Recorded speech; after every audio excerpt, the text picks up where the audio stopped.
তারপর ওখানে উপরে কেউ অপেক্ষা করছে। এটা মাথায় রাখতে হবে যে আমি হ্যাঁ ছাত্র আন্দোলন থেকে ওঠা যুব আন্দোলন করে ওঠা, আমি কলকাতা উত্তরের ভূমিপুত্র, অন্য কোথাও থেকে উড়ে এসে জুড়ে বসি। তাপসবাবু, এই উত্তর কলকাতার অলিতে গলিতে মন্দির, উত্তর কলকাতার সঙ্গে বাঙালির আধ্যাত্মিকতার খুব নিবিড় সম্পর্ক। এখানে কি উত্তর মানে রামকৃষ্ণ পরমহংসদেব, কলকাতা উত্তর মানে মা শারদা, কলকাতা উত্তর মানে বিবেকানন্দ, এটা ভাবতে হবে এগুলো। তো সুতরাং সেই ভাবনা চিন্তা ভাবধারায় আমরা মানুষ হয়েছি, ছোট থেকে বড় হয়েছি। তো সুতরাং আমাদের মধ্যেও তো সেই ধার্মিক বা আধ্যাত্মিক বোধ থাকবেই, এবং মন্দিরে মাথা ঠোকা ব্যাপারটা আমাদের ছিল, আছে, থাকবে। আমি ঠাকুরবাড়ির ছেলে, হ্যাঁ, আমার কুলদেবী হ্যাঁ, সিংহ বাহিনী, হ্যাঁ, এবং আমি নিজে মা কালীর ভীষণ ভক্ত। হ্যাঁ, তো সুতরাং আমরা বগধার্মিক নই, এই নির্বাচনের সময় ধর্মকে ব্যবহার করার মধ্যে নয়। আমরা 365 দিন ধর্ম পালন করি এবং ঈশ্বরের পুজো করি। আপনার প্রতিদ্বন্দ্বী মানে সুদীপ বন্দ্যোপাধ্যায়, তিনিও তো উত্তর কলকাতায় দাবি করেন যে স্বামী বিবেকানন্দের যে বসতবাটি, সেটার উন্নয়নের সাংসদ হিসেবে তার অনেক বড় ভূমিকা আছে।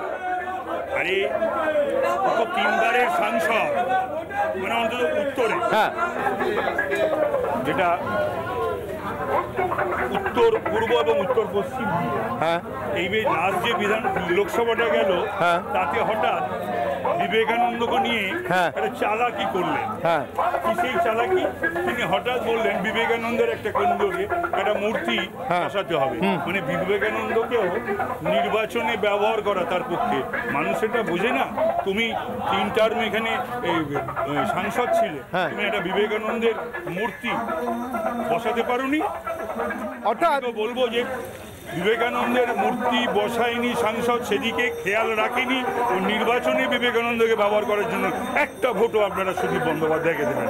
অর্থাৎ এখানে পাল্টা তৃণমূল কংগ্রেস প্রার্থীর বিরুদ্ধেই নিজের প্রয়োজন মতো ধর্মকে, এমনকি স্বামী বিবেকানন্দকে ব্যবহার করবার অভিযোগ আনছেন তাপস রায়। এই পথে প্রচারে চলতে চলতে আরও কি আসে তার কাছ থেকে নিশ্চয়ই আপনাদেরকে জানাতে থাকবো।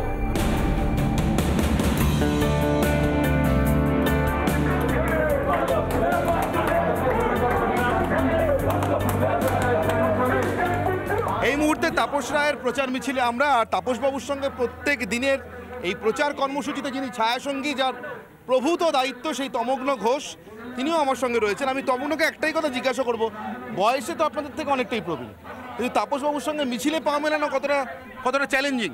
এই ফুটবল খেলতে গেলে যদি আমি এখন মারাদোনার সঙ্গে ফুটবল খেলতে নামতাম, যা হতো সেরকম হচ্ছে। তাপস কাকু যেভাবে হাঁটছে, মাঝে মধ্যে আমরা পিছিয়ে পড়ছি, আমাদের দৌড়তে হচ্ছে। এবং নির্বাচনে দেখুন, সবাই জিপে করে লোকসভা নির্বাচনে প্রচার করে। আমাদের বোধহয় একমাত্র প্রার্থী যিনি পায়ে হেঁটে পুরো প্রচার করছেন, সরু সরু গলিতে ঢুকে পড়ছেন, আর আমাদের দৌড়তে হচ্ছে তার পেছনে। আপনি দেখলেন জিপটা ওখানে রাখা, আপনাদের যে জিপটা ছিল ওখানে রাখা, উনি জিপে উঠলেনই না? না, জিপে ওঠেন না, উনি খুব কম জিপে ওঠেন, এবং বেশিরভাগটাই পদযাত্রার মাধ্যমে গলি গলিতে একদম লোকের বাড়ি বাড়ি ঢুকে পড়ছেন, বস্তির অঞ্চলে ঢুকে পড়ছেন, ওপরে উঠে পড়ছেন। এবং এই যে একটা যে সাংসদকে পেতে পারে মানুষ, এই স্বাদটা উত্তর কলকাতার মানুষ ভুলে গেছিল, এই স্বাদটা ফিরে পাচ্ছে এখন। চোখে চোখ রেখে একটা প্রশ্ন, তাপসবাবুকে পাশে দাঁড় করিয়ে, তাপসবাবু আছেন বলে দ্বিধাদ্বন্দ্ব করবেন না, এই অলির গলি তোষ্য গলিতে একজন সাংসদ পদপ্রার্থীকে ঢোকাচ্ছেন, উনি আপত্তি করছেন না? একদম নয়, উল্টে যদি না ঢোকাই তাহলে ধমক দেবে আমাকে। কেন? যে বলবে কেন ঢোকালি না ওখানে, আমি যেতে চাই।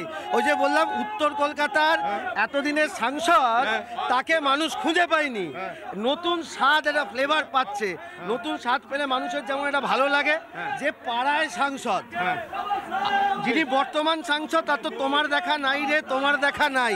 কিন্তু আমরা যাকে সাংসদ বানিয়ে নিয়ে যাব, তিনি ফ্লেভারটা দিয়ে দিচ্ছেন, আমি পাড়ায় পাড়ায় আছি, প্রত্যেকের বাড়িতে বাড়িতে আছি, এবং কথা দিয়ে যাচ্ছেন উনি যে জেতার পর ঠিক সমান তালে আমাদের এটা চলবে।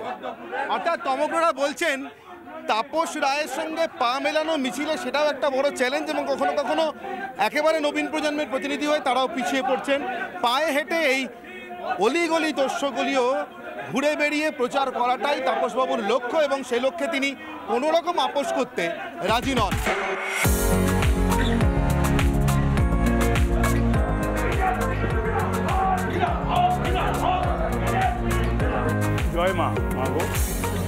অসুর নিধন করো মা।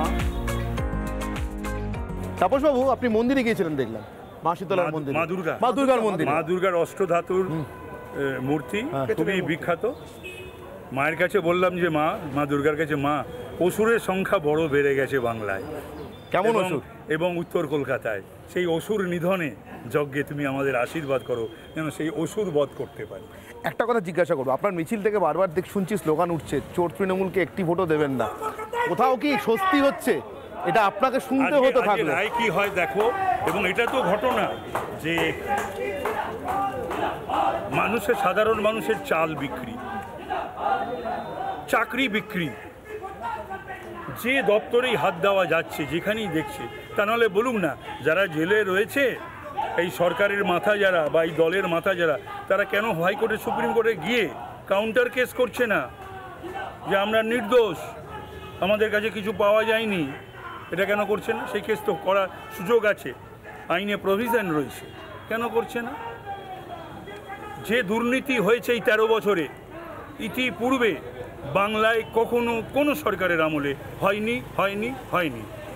অর্থাৎ তাপসবাবু, একদিকে যেরকম তার মিছিল থেকে স্লোগান উঠছে, তার প্রচারের মিছিল থেকে স্লোগান উঠছে যে চোর বা দুর্নীতিগ্রস্ত তৃণমূল কংগ্রেসকে একটি ভোটও দেবেন না, তেমনি এর পাশাপাশি সদ্যমাত্র বাসন্তী দুর্গাপুজো গিয়েছে, দুর্গাপুজোর মন্দিরে বা দুর্গা মন্দিরে ঢুকে প্রথমেই প্রার্থনা করছেন অসুরের হাত থেকে বাংলাকে রক্ষা করতে। যে অসুর দুর্নীতির অসুর, যে অসুর নারীদের সম্মান হানি করার অসুর।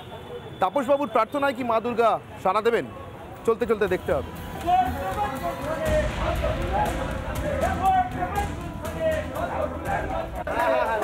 বাচ্চা বাচ্চা ছেলেমেয়েরা দাঁড়িয়ে আছে উৎসব নিয়ে, অদ্ভুত ইয়াং জেনারেশনের সমস্ত ভোট আমি পাবো। তার কারণ হচ্ছে নবীনের লড়াইয়ে না, আমি নবীনদের যে পক্ষ নিয়েছিলাম সেটা একটা কারণ, প্লাস মোদি। নবীন প্রজন্মের ভগবান না অদ্ভুতভাবে কিছু কিছু কাজ, এই যে বলি না, ঈশ্বর সব ঠিক করে রেখে দিচ্ছে, আমি তার উপর দিয়ে হাঁটছি মাত্র। ভীষণ ঈশ্বরে এবং ধর্ম বিশ্বাসী মানুষ, আমাকে বেশ কিছু কাজ আমি করে রেখেছি, এগুলো আজকে সব ডিভিডেন্ড পাচ্ছি। অদ্ভুত। হ্যাঁ, তার মানে এগুলো ঠাকুর আমাকে দিয়ে করিয়ে নিয়েছিল না। ঠিক। এখানে